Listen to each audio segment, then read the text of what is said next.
Болгарія та Румунія належать до країн Східних Балкан, які після вступу до Європейського Союзу у 2007 році стали східними воротами Європи. Обидві держави мають геостратегічне розташування, що визначає їхню митну роль у регіоні.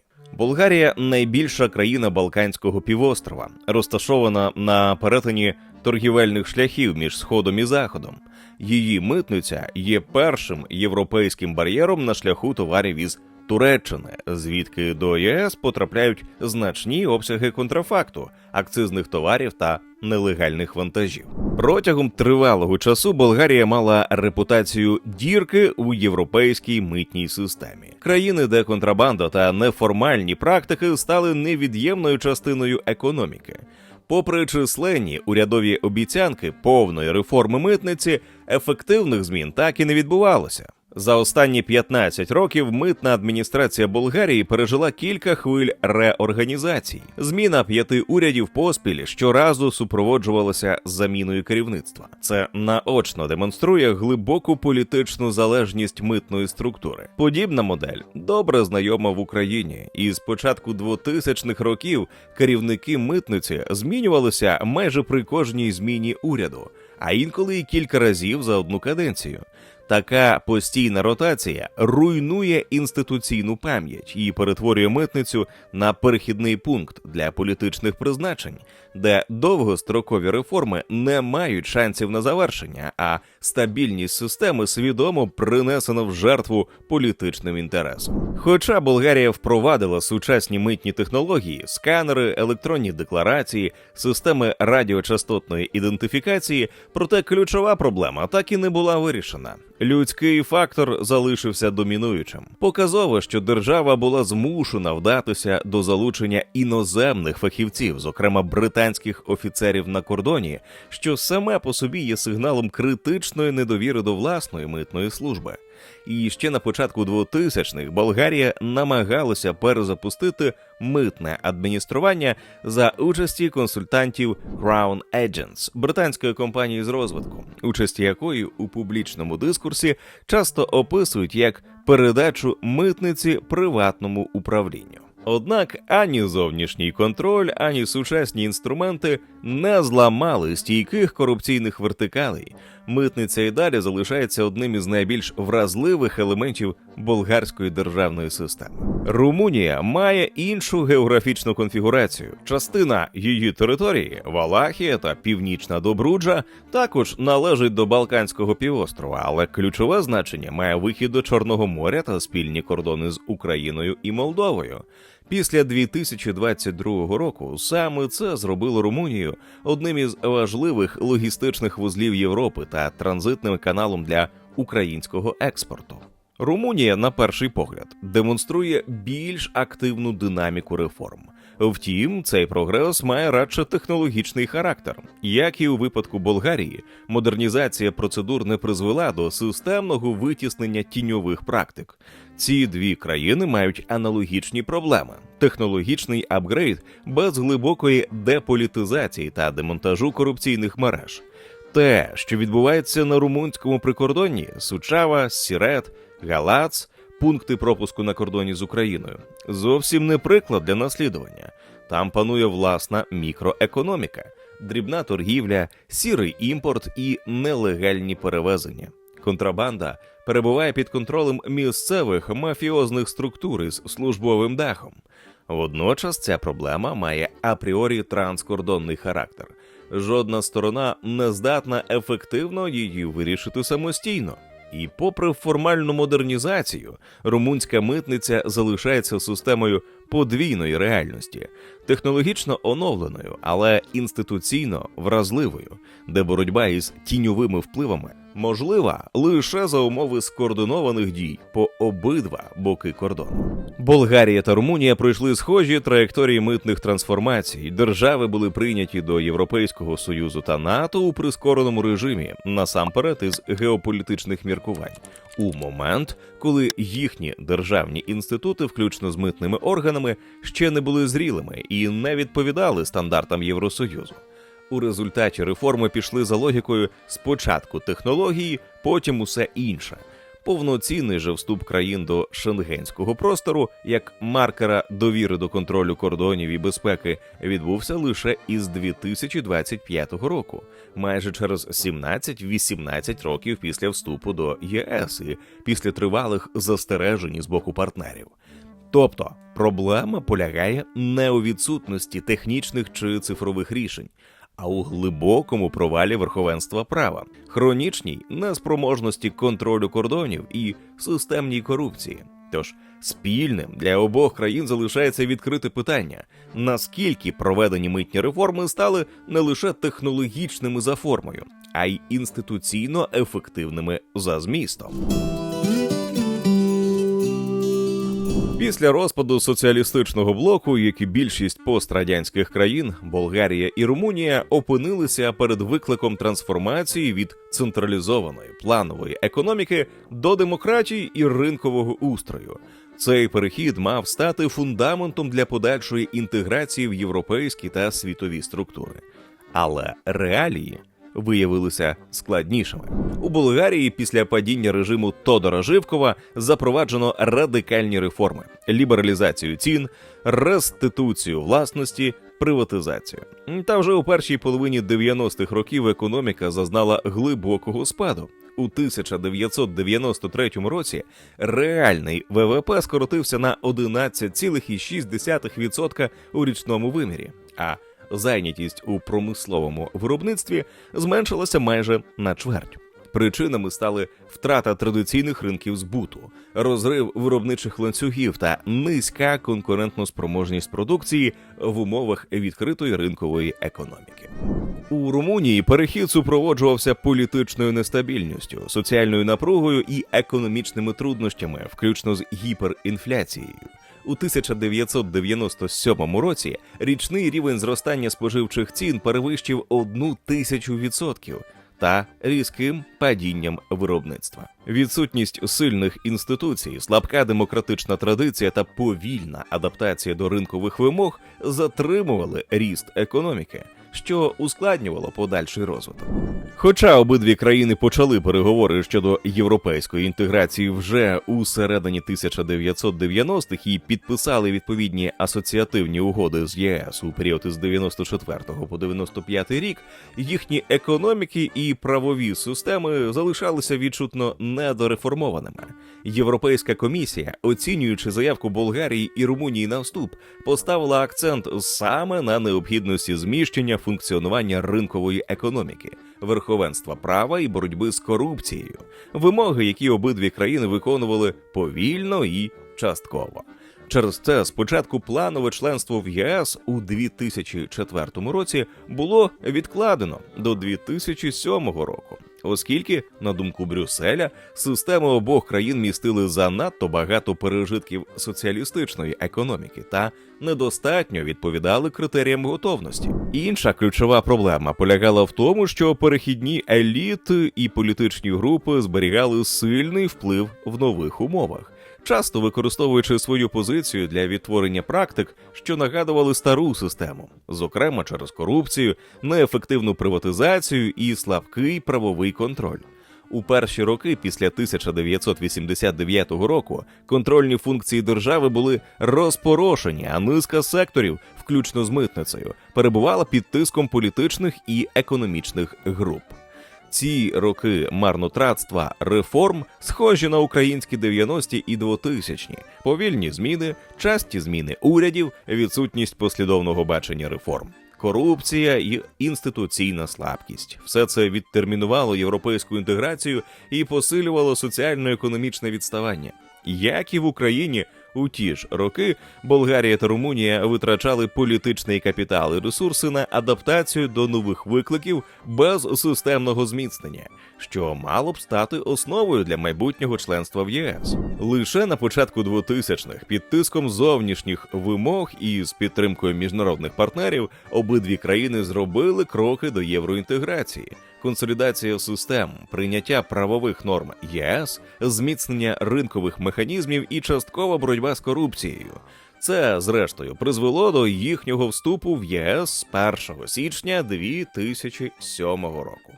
У підсумку період від виходу із СРСР до вступу в ЄС для Болгарії та Румунії був часом невикористаних можливостей і непослідовних реформ, що значною мірою визначило долю перехідного періоду і сформували виклики, із якими ці країни зіштовхнулися вже у новому європейському контексті.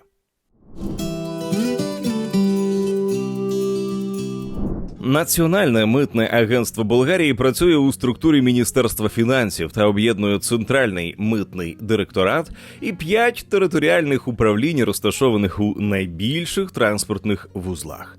Територіальні управління митниці Пловдів, Софійської, Руса, Варненської та Бургазької митниці.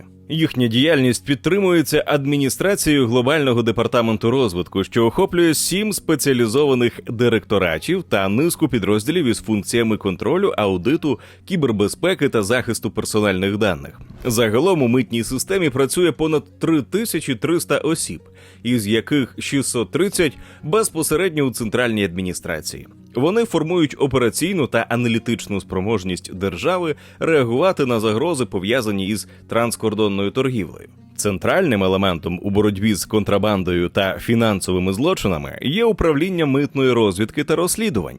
Підрозділ координує заходи щодо запобігання митним правопорушенням, виявлення заборонених товарів, контролю за переміщенням готівки, а також відповідає за технічний моніторинг вантажів, використання рентген-систем та інших інструментів. Аналогічно, як і всі члени Європейського Союзу, болгарська митниця діє за стандартами Європейського Союзу, забезпечуючи митний та інші види контролю на кордоні. Щодо перетину кордону на автомобілі, необхідно придбати віньєтку – електронний дорожній збір, який контролюється митними і прикордонними органами як частина загальноєвропейської практики регулювання транспортних потоків. Окремим напрямом роботи є контроль сільськогосподарських товарів у межах спільної аграрної політики ЄС. Болгарська митниця перевіряє дотримання квот, санітарних вимог, походження продукції та законність експорту-імпорту. Це важливо для стабільності аграрних ринків та попередження недобросовісної конкуренції. Болгарська митниця розташована на зовнішньому кордоні ЄС і фактично виконує функцію першої лінії захисту європейського ринку, стримування транскордонної злочинності, забезпечення енергетичної та економічної безпеки, зниження ризиків контрабанди та митних шахрайств, підтримка стабільності внутрішнього ринку ЄС та виконання вимог європейського законодавства. Інституційно румунська митниця вибудована за 3-ступеневою моделлю – центральний, регіональний і місцевий рівні, та налічує понад 3000 співробітників. Із моменту вступу до ЄС у 2007 році Румунія повністю інтегрувала у своє законодавство спільні митні правила Євросоюзу, включно з єдиними тарифами, антидемпінговими та антисубсидійними інструментами. До 2021 року митниця у Румунії функціонувала у складі податкової служби АНАФ – Національного агентства податкової адміністрації. Така модель тривалий час вважалася зручною із фіскальної точки зору. Однак із розширенням зовнішніх торговельних потоків її слабкі сторони посилились. Митні функції фактично були підпорядковані податковим пріоритетам, а контроль товарних потоків, боротьба із контрабандою та транскордонною злочинністю системно програвали фіскальному збору податків. Ця диспропорція дедалі частіше ставала предметом критики, у тому числі з боку Європейської комісії. Об'єднані податкові та митні функції в одному органі створювали конфлікт цілей і розмивали відповідальність. У таких умовах митниця не могла повноцінно виконувати роль інструменту економічної безпеки та контролю кордонів. Відповіддю на ці виклики стало ухвалення закону автономного статусу, яким митницю було виокремлено в Romanian Customs Authority як окремий орган у системі Міністерства фінансів. Метою цього кроку було надання митниці інституційної самостійності, чіткої сфери відповідальності та здатності працювати з ризиками, які виходять за межі податкового адміністрування. В Україні роз'єднання податкової та митної служб у 2019 році також стало відповіддю на хронічну неефективність об'єднаної фіскальної моделі, концентрацію повноважень і високі корупційні ризики. В обох випадках логіка була однаковою. Митницю почали розглядати не лише як механізм наповнення бюджету, а як елемент контролю кордону, виконання міжнародних зобов'язань і захисту внутрішнього ринку. Сьогодні Національна митна служба Румунії відповідає за виконання спільної митної політики ЄС та застосування єдиного митного кодексу, контроль імпортних і експортних операцій, захист фінансових інтересів Євросоюзу та протидію митним і фіскальним правопорушенням. До її завдань входить боротьба із незаконною і недобросовісною торгівлею, від контрафактної продукції до нелегальних тютюнових виробів, а також забезпечення безпеки громадян і навколишнього середовища через контроль небезпечних, токсичних і заборонених товарів. Водночас митниця має забезпечувати підтримку легального бізнесу, вибудовуючи баланс між жорстким контролем і швидкістю переміщення товарів. Через територію країни проходять ключові транзитні маршрути між Україною, Туреччиною, Балканами та Центральною Європою. Тому ефективність роботи Romanian Customs Authority має значення не лише для національного бюджету, а й для безпеки внутрішнього ринку ЄС. У регіоні Східних Балкан митна політика поєднує інтереси Європи, Чорноморського басейну та Близького Сходу, формуючи торгівельний коридор між Заходом і Сходом. Румунія після початку повномасштабної війни Росії проти України стала ключовим транзитним хабом європейської логістики, через який проходять маршрути солідарності між Україною та ЄС. Зокрема, порт Костанца та прикордонні пункти на лінії Сірет-Галац забезпечили безперервне постачання українського зерна, нафти, металу та інших товарів. Румунська митниця була змушена оперативно адаптуватися до зростання обсягів торгівлі, збільшити пропускні потужності та посилити координацію з українською стороною. У травні 2022 року Європейська комісія запустила план дій «Шляхи солідарності» – програму, спрямовану на створення альтернативних логістичних маршрутів залізничним, автомобільним та внутрішнім водним транспортом. Станом на 13 листопада 2025 року ці маршрути дозволили Україні експортувати майже 199 мільйонів тонн товарів.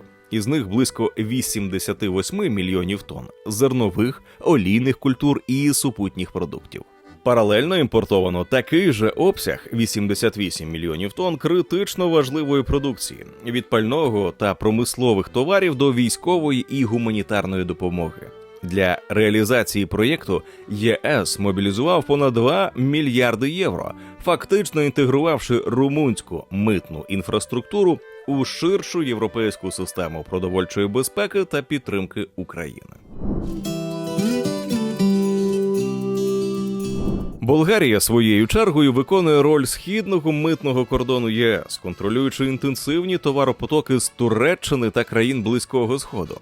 Контрольно-пропускний пункт Капітан Андрієво є одним із найбільш завантажених наземних митних переходів у Європі і ключовим вузлом торгівлі між Туреччиною та Євросоюзом. У стандартний день через цей пункт пропуску проходить понад 2500 вантажівок, а у періоди пікових навантажень пропускна спроможність зростає до близько 3400 транспортних засобів на добу. Саме через Капітан Андрієво проходить майже 89% усього автодорожнього вантажного транспорту Туреччини до ЄС, що робить його домінуючим транзитним вузлом для автомобільних перевезень. За таких обсягів руху високий рівень спроб незаконного переміщення товарів від підакцизної продукції до контрафакту та готівки є об'єктивно неминучим і зумовленим насамперед масштабом і структурою цього товаропотоку.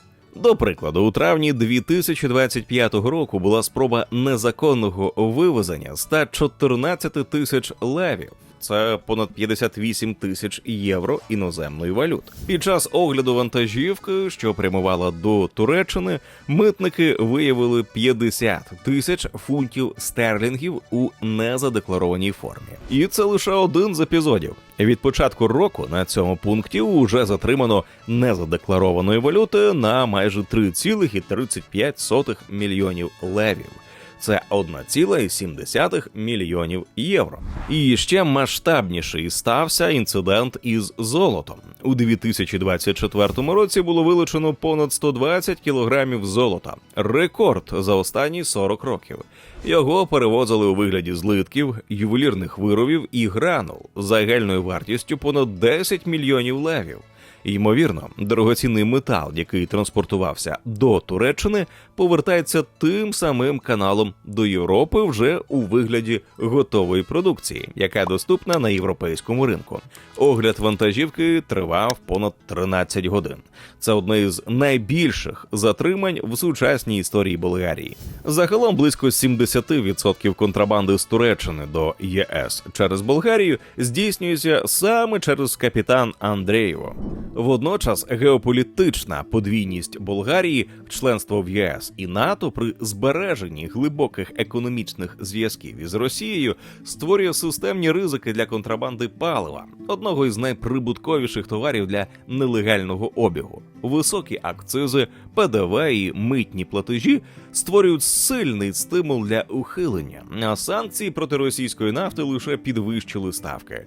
Масштаб проблеми величезний. У 2022 році митні та правоохоронні органи 7 балканських країн вилучили понад 3000 тонн нелегального пального. Болгарська митниця неодноразово ставала точкою входу для сірих схем із російськими нафтопродуктами. Символом цієї вразливості став порт Бургас і НПЗ «Нефтохім Бургас», що належить структурі Лукойлу. Попри загальноєвропейське ембарго, у грудні 2022 року термінал щоденно приймав близько 20 із половиною тисяч нафтопродуктів із Новоросійська. Навіть більше, ніж дозволяють потужності заводу.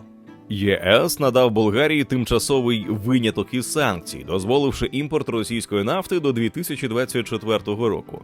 Рішення було зумовлене енергетичною вразливістю країни та ризиком зупинки найбільшого промислового підприємства, що могло спричинити різке зростання цін на пальне і соціальну напругу. У результаті порт Бургас став єдиним портом в ЄС, де офіційно дозволялося розвантажувати російську нафту. Наслідком цього стало зростання постачань приблизно на 30% у середині 2022 року. І Болгарія тимчасово вийшла на 3-те місце у світі серед покупців російської нафти, поступаючись лише Китаю та Індії. Та цей виняток створив підвищені митні та санкційні ризики. У період із січня по листопад 2022 року Болгарія експортувала до України пального на приблизно 700 мільйонів євро, яке із високою ймовірністю було вироблене із російської нафти. Формально Лукойл заперечував це, посилаючись на складну мережу із понад 500 посередників. Проте для митних органів ключовим залишається питання контролю походження, режимів переробки та дотримання умов санкційної дерогації. Контрабанда палива – це не дрібне порушення, а індикатор слабкості митного контролю і провалів у виконанні санкцій. Без жорсткої, незалежної та професійної митниці будь-які ембарго залишаються деклараціями, а східний кордон ЄС – вразливим для системного обходу правил. В Болгарії митниця справді важливий шлюз до ЄС. Але водночас це й слабка ланка, де особливі зв'язки часто важать більше, ніж митні правила. Корупція у митній системі, як і загалом у державному секторі, є системною проблемою. У індексі сприйняття корупції Transparency International за 2024 рік Болгарія має 43 бали зі 100, займаючи 26-те місце у Європейському Союзі та 76-те місце у світі. регулярний моніторинг стану громадської думки у Європі, Євробарометр і ще чіткіше демонструє масштаби проблеми. У 2025 році 80% болгар переконані, що корупція в їхній державі є масовим явищем, у той час як середній показник по ЄС становить 69%. Особливо тривожним є те, що болгарські громадяни найбільше не довіряють митниці та поліції. Половина опитаних заявляють, що саме ці структури найбільш заражені хабарництвом і зловживанням владою. Для порівняння, у середньому по Європейському Союзу цей показник становить лише 22%. Така різниця не просто статистична, вона показує глибину кризи державного управління. Замість того, щоб бути укріпленим бар'єром для європейської економіки, цей кордон часто перетворюється на легкий вхід для сірих потоків. Першопричини цього явища мають насамперед економічний та інституційний характер. Значні цінові розриви, різниця у податковому та акцизному навантаженні, рівнях оплати праці і регуляторних вимогах по обидва боки кордону створює сталий економічний стимул для тіньової торгівлі. Водночас слабкість державних інститутів, недосконале законодавство, вибіркове або неефективне його застосування, слабкий внутрішній контроль не лише не стримує ці процеси, а й фактично легітимізує їх.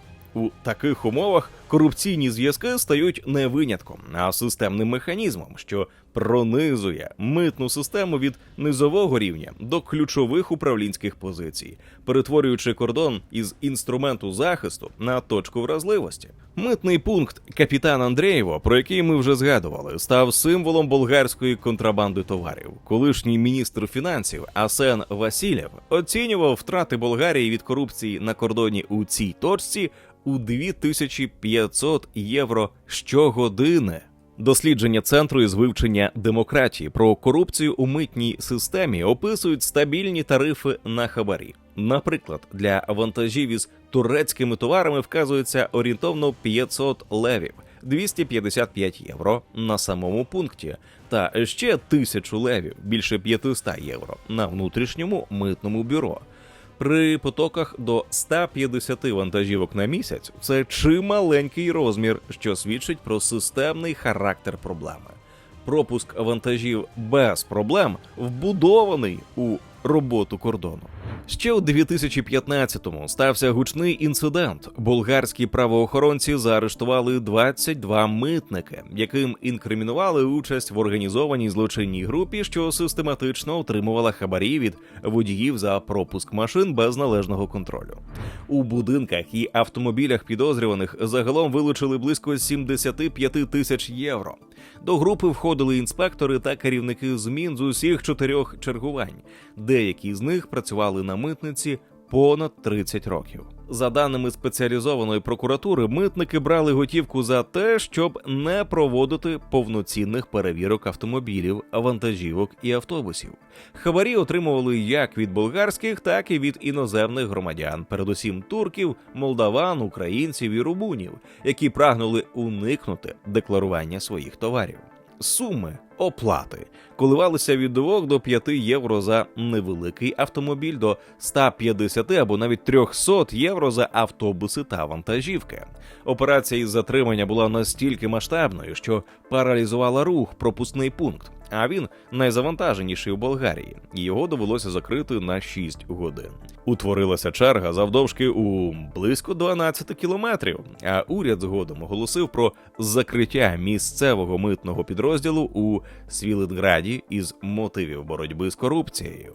Попри ці акції, капітан Андрєєво досі залишається одним із основних гарячих точок для контрабанди. У профілі Болгарії у глобальному індексі організованої злочинності за 2025 рік, підготовленому Global Initiative Against Transnational Organized Crime, зазначено, що вилучення контрафактних товарів суттєво зросли в останні роки, особливо на капітан Андрєєво.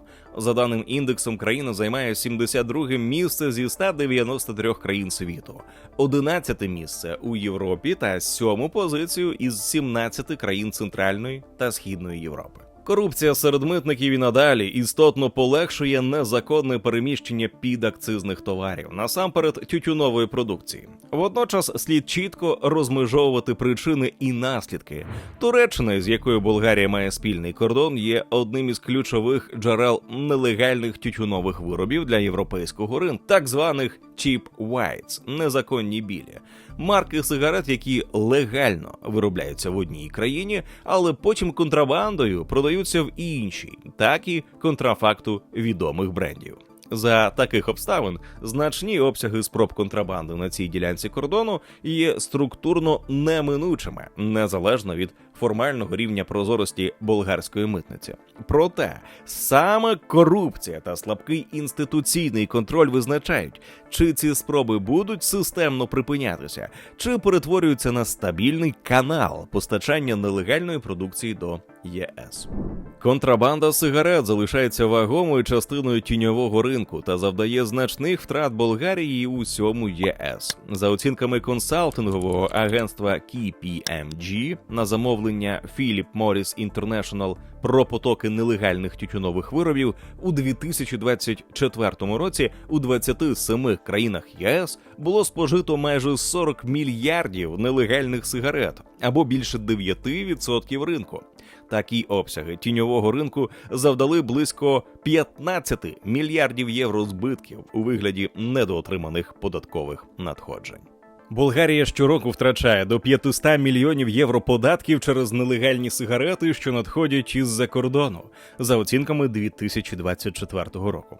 Пачка вартістю 11,5 євро у Бельгії зараз коштує 3 євро і 38 євроцентів у Болгарії та 2 євро у Туреччині. Оскільки 24% населення Бельгії палять, то ринок цього виду контрабанди із Болгарії та Туреччини суперприбутковий. Лише у 2023 році у Болгарії було затримано понад 140 тисяч контрабандних сигарет та 42 тисячі електронних кальян-девайсів вартістю майже у 1,5 мільйони левів, 3 партії на понад 35 тисяч сигарет та майже 1,5 мільйони штук, понад 72 тисячі пачок. У 2024-му вилучили іще 785 тисяч сигарет у 2 авто із Туреччини. У квітні 2025-го поліція Гарманлі затримала партію у 5300 нелегальних пачок сигарет, разом із 2300 одиницями контрафактного взуття та контейнерами із підробленими парфумами. А у жовтні 25-го року зафіксували рекорд – понад 6 мільйонів сигарет у вантажівці з меблями та текстилем. Ще одна виявлена контрабандна схема вартістю 6 мільйонів євро забезпечила незаконне постачання тютюнових виробів із Туреччини до ЄС через Болгарію. У листопаді 24-го року виявили вантажівку, що рухалася одним із тіньових маршрутів. Незабаром 6 правоохоронців, що викрили схему, отримали дисциплінарні стягнення, що свідчить про прикриття незаконного бізнесу чиновниками.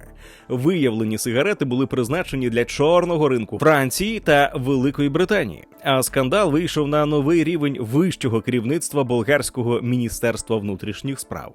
Тобто тут корупція на кордоні не обмежилась однією службою. У схемах такого масштабу задіяні або, щонайменше, мовчазно толерують порушення державні структури, які мають відношення до контролю переміщення товарів. Прикордонна служба, митниця, поліція, податкові органи. Коли хоча б одна із цих ланок випадає із системи контролю або стає частиною схеми, кордон перестає виконувати функцію захисту і перетворюється на інфраструктуру для тіньової економіки.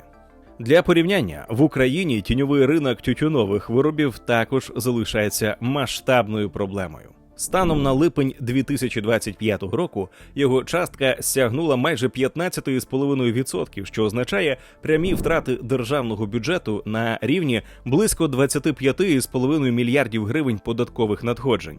Загальний обсяг нелегальних сигарет перевищив 5,3 мільярдів штук. Такі оцінки надає компанія Kantar Україна у межах дослідження «Моніторинг нелегальної торгівлі тютюновими виробами в Україні». Важливо, що контрабанда становить лише відносно невелику частку цього тіньового ринку. Основний обсяг нелегальної продукції – це сигарети, виготовлені безпосередньо в Україні, зокрема під виглядом продукції для duty-free або на експорт, а також контрафакт невстановленого походження. Тобто, ключова проблема полягає не лише у зовнішніх потоках, а у внутрішніх схемах виробництва і обігу. У секторах із формально найвищим рівнем державного контролю – паливі, алкоголі та тютюні – тінізація залишається найбільш стійкою. Паралельно правоохоронні органи в Болгарії розслідують можливі зв'язки між митними структурами, організованими злочинними мережами та політичними грошима. У 2024 році служба нацбезпеки ДАНС викликала на допити змінних керівників капітан Андрєєва на тлі гучної справи проти директорки національної митниці Петі Банкової, що займалася торгівлею впливом, контрабандою та хабарництвом у період із 23 по 24 рік. У матеріалах справи фігурують дані, але не доведені факти про те, що гроші від великої партії кокаїну, вилученої у порту Бургаса, могли бути спрямовані на купівлю голосів на виборах. Слідчі дії також проводили навколо тодішнього генсека МВС Живко Коцева. Пред'явлено звинувачення в участі у злочинному групованні. Це підсвічує те, що корупційний ризик на кордоні майже ніколи не належить одній службі. Він виникає там, де перетинаються митниця, інші держструктури та політичне прикриття. У підсумку ця справа показала найбільш неприємну істину Болгарії. Проблема може бути не в тому, що десь беруть хабарі, а в тому, що корупція здатна вбудовуватися в управлінський рівень і використовувати державні інституції як інфраструктуру для тіньових потоків. Корупційні практики в Болгарії не обмежуються кордоном із Туреччиною. Порт Варна, ключовий морський вузол Чорного моря, також регулярно фігурує у справах, пов'язаних із перевезенням контрабанди під виглядом транзитних вантажів, імпортом товарів із заниженою митною вартістю, уникненням від сплати акцизів і ПДВ. Показовим став випадок 2017 року, коли у Варні було затримано понад 20 митників у межах антикорупційної операції. Під час обшуків у митних офісах та приватних помешканнях вилучили близько 700 тисяч левів, це 358 тисяч євро готівкою. Слідство встановило, що хабарі вимагалися під час оформлення контейнерних вантажів. Не можна ігнорувати і соціальний фактор. Болгарські помаки, мусульманська меншина, яка зазнавала переслідувань у часи комуністичного режиму, можуть зберігати недовіру до державних структур. У поєднанні з економічною маргіналізацією прикордонних регіонів це підвищує вразливість окремих груп до вербування контрабандними мережами. Водночас тіньову економіку неможливо пояснити етнічною чи релігійною належністю. Ризики системно проявляються там, де історичні меншини поєднуються із низькими доходами, обмеженою легальною зайнятістю та слабкою присутністю держави. Розслідування неодноразово виявляли співпрацю службовців із контрабандистами. Низка арештів на КПП «Капітан Андрєєво» та у порту Варна показала, що навіть високі рівні митниці мають зв'язки з організованою злочинністю. Тобто проблема має не лише локальний, а й системний характер. Коли на пункт пропуску заходять фура із контрабандним пальним чи нелегальними сигаретами, це не тільки підриває бюджет Болгарії, а й відкриває двері для тіньового бізнесу всередині Європи.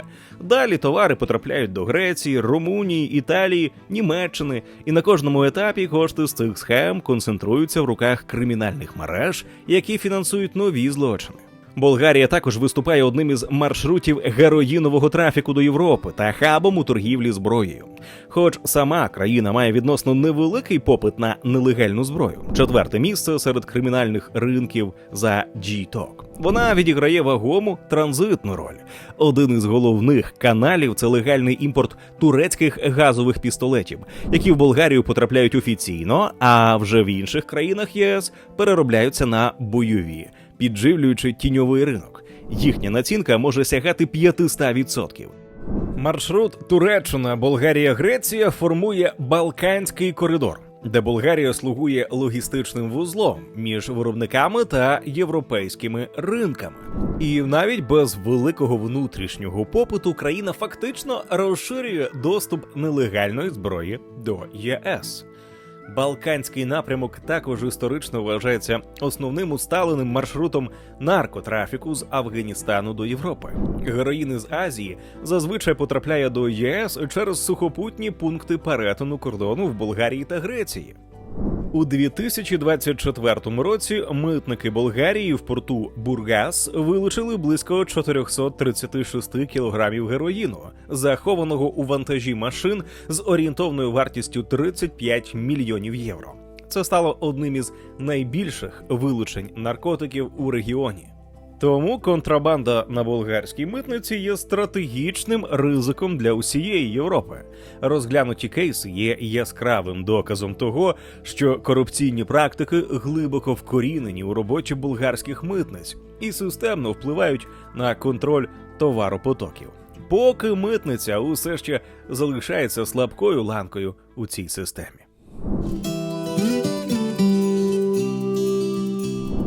Румунська митниця тривалий час мала репутацію однієї з найбільш корумпованих у Європейському Союзі. У рейтингу Transparency International за 2024 рік країна отримує оцінку 46 балів із 100 можливих, посідаючи 65-те місце у світі зі значним рівнем недовіри до державних інституцій. Хоча загальний рівень сприйняття корупції у Румунії нижчий за болгарський, проти 76-ї позиції у світі, старі схеми прояву незламні. Євробарометр показує, у 2025 році 75% румунів вважають корупцію поширеним явищем у своїй країні, а 60% заявляють, що вона прямо впливає на їхнє життя. Це відображає глибокі проблеми. Старі корупційні практики, недостатній контроль на кордоні та вплив локальних кримінальних угруповань. Прикордонні міста Сучава, Сірет, Галац, розташовані на перетині потоків між Румунією, Україною та Молдовою, фактично мають паралельні економічні реальності, де панує дрібна торгівля, нелегальний імпорт та системна контрабанда. Значна частина цих оборотів контролюється місцевими кланами, часто під прикриттям високопосадовців. Журналісти Центру розслідування корупції та організованої злочинності ще наприкінці 2000-х зафіксували, що базар у Сучаві фактично працює як оптовий хаб для українських товарів. Тут із 4-ї ранку фурами і бусами звозять дешеві цигарки, алкоголь і продукти та реалізовують їх на місцевих ринках щонайменше з націнкою у 50%. Схема виглядає так. Мешканці прикордонного Сірета роблять по кілька рейсів на день, возять дозволену неоподатковану кількість товарів, передають їх перекупникам і вже сформовані великі партії їдуть у Сучаву, Бухарест та інші міста. Румунська прикордонна поліція визнає, що саме ця дроблена логістика формує основний потік, насамперед, контрабандних сигарет на місцевий ринок. Через масовість явища влада навіть анулювала понад 100 віз українським кур'єрам, яких фіксували на кордоні по кілька разів на день. Аналогічні практики вибудовані за принципом так званого «аунсмаглін» – контрабанда мурах, або відомі як піджаки. Роками існують із українського боку. Суть та сама – масовість дрібних, формально законних перетинів кордону. Можна провести без оподаткування ПДВ та митом товарів на 500 євро. Нівелює митний контроль і перетворюється на повноцінну тіньову модель постачання. До кінця 2017 року масштаби цих мурашиних бігів були колосальними. Тисячі людей здійснювали по кілька перетинів кордону на день. Усвідомлюючи системність проблеми, із 2018 року Україна запровадила обмеження – обов'язкове перебування за кордоном не менше 24 годин та перетин кордону не частіше одного разу на 3 доби. Це мало зменшити економічну привабливість даної схеми. Утім, як показує практика, без комплексної координації дій по обидва боки кордону ці заходи дають лише обмежений ефект. Галац – інший тип сірої економіки. Це Дунайський порт і вузол на кордоні з Молдовою. Тут регулярно фіксують змішані партії пального та сигарет. Наприклад, прикордонна поліція повідомляла про обшук, де у приватному господарстві знайшли 200 літрів дизелю та нелегальні цигарки. У 2012 році 14 членів місцевих кланів Куметру і Мошу отримали загалом 61 рік ув'язнення за схему, в рамках якої через пункт пропуску на пруті вивели з країни близько 30 тисяч пачок цигарет. Мережа працювала одразу в кількох населених пунктах повіту Галац. У підсумку прикордонні міста живуть за рахунок масової контрабанди та нелегального імпорту. Формально це десятки дрібних порушень, але разом вони складають стійкі мікроекономіки, де значну частину обороту контролюють локальні кримінальні групи, які адаптуються значно швидше, ніж держава встигає реагувати. Попри довгу історію корупції, останні роки демонструють, що антикорупційне агентство DNA та відомство із боротьби з організованою злочинністю та тероризмом посилюють свою спроможність боротися зі складними транскордонними мережами. Операція у червні цього року стала одним із показових прикладів того, як Румунія вибудовує протидію контрабанді. Антикорупційне агентство і відомство із боротьби з організованою злочинністю та тероризмом, поліція та європейські партнери, ОЛАФ і Фінансова гвардія Італії розкрили схему з виробництва і контрабанди нелегальних сигарет. Збитки від несплачених мит оцінили у майже 10 мільйонів євро. Вилучення 25 мільйонів сигарет і арешт 6 учасників мережі не лише зламали схему, а й продемонстрували, що координація національних органів із європейськими структурами може позбавити мафію головної переваги – можливості ховатися між юрисдикціями. Посилення контролю, модернізація митних процедур, інтеграція з європейськими структурами та реальна підзвітність посадовців – це ключові умови, без яких Румунія не зможе подолати системні корупційні ризики. Зміни відбуваються, але шлях довгий. Країна переходить від латання дір до стратегічного підходу у сфері митниці та безпеки кордонів. Зараз країна переживає одну з найбільш радикальних модернізацій митної системи за всю історію. Те, що іще 10 років тому виглядало як фрагментарні спроби змінити підходи, сьогодні перетворилося на державну політику в рамках стратегії реформування румунського митного уряду. Це не косметичний ремонт, а структурні зміни, тісно пов'язані з ключовою політичною метою Бухареста – повноцінним вступом до Шенгену.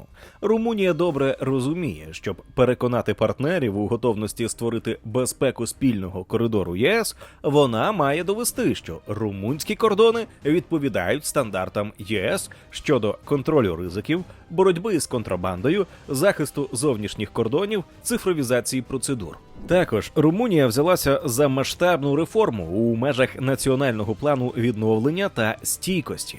5 системних перетворень і 8 інвестиційних проєктів із загальним бюджетом у майже 372 мільйони євро. Одним із напрямків виступає модернізація митної системи та створення повноцінної електронної митниці. Метою є не просто оновити техніку чи інтерфейси. Йдеться про те, щоб перевести митну справу в повністю цифрове адміністрування. Румунська влада робить акцент на підвищенні спроможності та операційної ефективності митної служби, щоб та могла працювати за стандартами ЄС не лише на папері, а й на практиці. Серед ключових кроків – оснащення прикордонних пунктів сканерами та обладнанням для неруйнівного контролю вантажів, щоб митники могли перевіряти фури, контейнери і причепи без фізичного огляду кожного.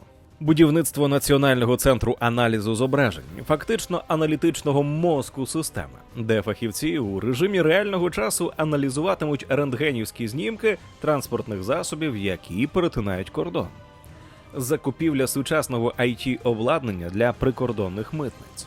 Зміни стосуються як технологічного оновлення, так і інтеграцію інфраструктури. Це означає повний перехід на європейські системи e-Customs. AES – нова експортна система, яка замінює ECSRO яка обробляла експортні декларації. ICS-2 – Import Control System – попереднє аналізування ризиків до прибуття товару. NCTS-5 – модернізований транзит для країн ЄС і Конвенції ТІР – міжнародна угода, що спрощує перевезення вантажів через кордони, дозволяючи використовувати єдиний митний документ – карнет ТІР. Інакше кажучи, Румунія рухається до моделі, де митниця переходить від ручного оформлення до розумного контролю, який здатен зменшити корупційні ризики. Важливо, що реформа змінює і культуру роботи. Запроваджуються нові стандарти доброчесності, професійні тренінги для митних підрозділів. Реформа покликана одночасно спростити рух товарів, підвищити безпеку та продемонструвати ЄС готовність країни до повної інтеграції у шенгенський простір. З інституції, яку сприймають як точку вразливості, вона має стати елементом економічної безпеки та гарантом довіри. Болгарія, на перший погляд, має європейську модернізацію. Національне митне агентство заявляє, що 100% процедур імпорту і експорту вже цифровізовано, а всі операції з вантажами відбуваються через електронну систему. Вона дійсно є однією з перших країн ЄС, які запровадили нову транзитну систему експорту та імпорту. Це відповідає вимогам ЄС і дає змогу інтегрувати Болгарію у єдину митну мережу Союзу.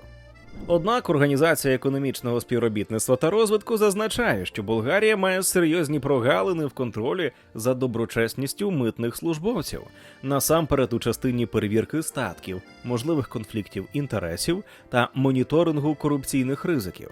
Попри формальні реорганізації та спроби оптимізації структури агентства, фундаментальних змін у підходах до управління та прозорості не відбулося.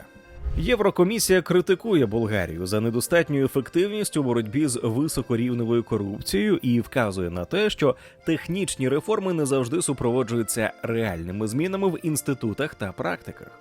Проблеми не зникають навіть після реорганізації. Митне агентство за 15 років реформувалося щонайменше 4 рази, змінюючи керівництво, але не підходи. У 2010-11 роках уряд Бойко-Борисова оголосив найбільшу антикорупційну реформу митниці. Тоді провели масові звільнення та антикорупційну чистку. Було звільнено понад 180 митників із різних структур агентства. У кількох регіонах, включно з капітан Андрєєва, одночасно змінили керівництво. Тодішній директор митного агентства Вань Йотанов заявив, що митниця просякнута корупційними мережами і реформа неможлива без повного перезавантаження кадрів. Однак відсутність системної зміни процедур призвела до швидкого повернення старих практик. Після критики Єврокомісії щодо корупції на кордонах, особливо на турецькому, уряд провів адміністративну реформу. Митне агентство переформували як частину нового Міністерства фінансів. Змінено організаційну структуру, створено нові територіальні дирекції. Знову відбулась заміна керівництва, включно з регіональними начальниками в ключових гарячих точках. У 2017 році Болгарія ухвалила рішення про реструктуризацію і створення нової державної митної служби, амбітно заявивши про повний перехід на електронні системи та автоматизацію ризикового аналізу. Призначили нового директора Георгія Костова, але після скандалів у 2018 і 2019 роках, виявлення масштабної контрабанди на кордоні з Туреччиною, розслідування щодо митників, він був звільнений. Далі уряд знову змінив директора митного агентства та навчальників у 3 найбільш корумпованих регіональних дирекціях. Єврокомісія у звітах Rule of Law Report 2024-го констатує, що часті зміни керівництва митниці не приводять до стійких результатів, а радше свідчать про політичну нестабільність і вплив бізнес-груп. Чому реформи та їх долі повторюються? Цьому є 3 причини. Перша – політичний вплив на митницю. Коли змінюється уряд, змінюється і керівництво митниці. Це підв'язує митну службу до політичних циклів. По-друге, реформи будуються на заміні людей, а не правил. Системи контролю, внутрішнього аудиту та антикорупційного моніторингу не змінюються. Змінюються лише прізвища. Організація економічного співробітництва та розвитку у 2022 році вказує, що кадрові зміни не супроводжувалися реформою інституційної доброчесності, а корупційні ризики залишилися високими. Контрабандні мережі швидше адаптовуються. Особливо це видно на Капітан Андреєво, де навіть після великих чисток корупційні практики повторюються. Митні органи залишаються серед найвразливіших до втручання регіональних еліт та кримінальних структур. І саме через це реформа відбувається лише в технічному вимірі, тоді як інституційна культура продовжує працювати за старими правилами. Непрозорі перевірки, вибіркове застосування контролю, закриті рішення щодо ризикових вантажів, залежність від неформальних домовленостей, формальна модернізація без культурних і управлінських змін призвела до парадоксальної ситуації. Технології європейські, але практики пострадянські. Саме тому, попри проєкти електронної митниці та інтеграцію в систему ЄС, Болгарія залишається прикладом того, як цифрові рішення можуть прикривати глибинні проблеми, якщо реформу не підкріплено реальним контролем, відповідальністю та незалежністю митної служби.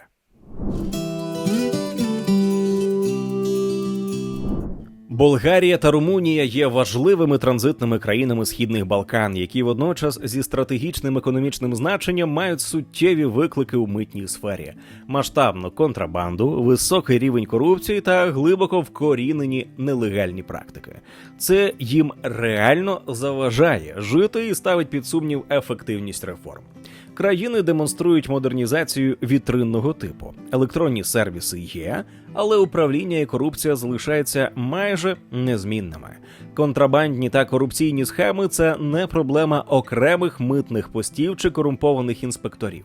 Це наслідок глибокої кризи, коли формальні правила співіснують із неформальними практиками, створюючи подвійну реальність. У такій системі кримінальні мережі долають державні бар'єри швидше, ніж держава встигає їх відновлювати. Місцевий попит на контрафактні і підакцизні товари також не зникає. Він десятиліттями був частиною регіональних тіньових економік. Незаконна торгівля сигаретами, алкоголем, паливом залишається високорентабельною. Організовані кримінальні групи від локальних кланів до транскордонних мереж використовують слабкість інституцій, кадрові прогалини та корумпованих посадовців, щоб підтримувати стабільний потік нелегальних товарів до ЄС. Українська ж митниця аналогічно залишається вразливою до сірих схем і маніпуляцій на кордоні.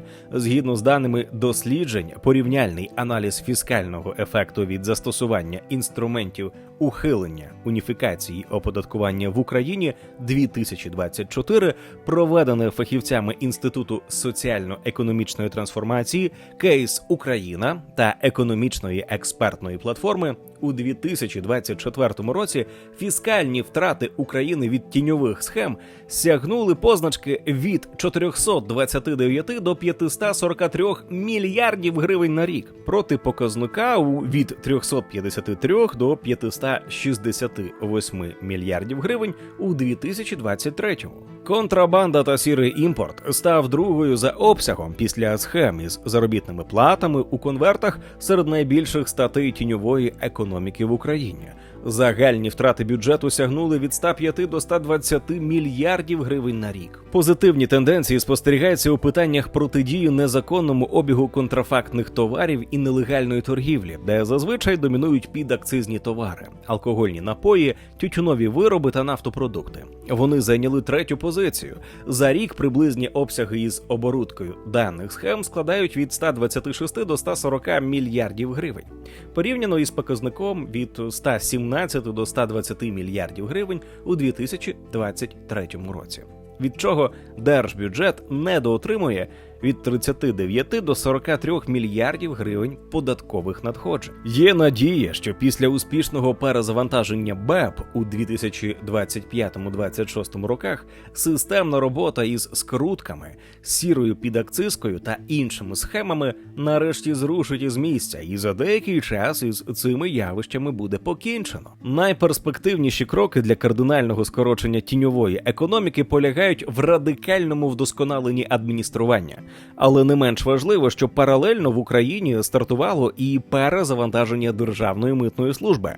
Модернізація митниці здатна різко скоротити обсяги сірого імпорту, зламати логіку контрабандних каналів і вивести із тіні десятки мільярдів гривень. Ціна незробленим реформам величезна – майже до 550 мільярдів гривень. Максимальний обсяг щорічних втрат від податкових і митних схем. Фактично п'ята частина оборонного бюджету 2024 року. Тобто, кожне затягування конкурсу чи призначення керівництва митниці – це прямий удар по державній спроможності в умовах війни. Досвід розглянутих східно-балканських країн показує, без глибокої інституційної реформи митниці навіть найсучасніші технології, нові управлінські моделі чи гучні кадрові призначення не дають сталого результату. Там, де зміни проводяться під політичний цикл або використовувалися як інструмент перерозподілу впливу, корупційні практики відтворювалися знову і знову.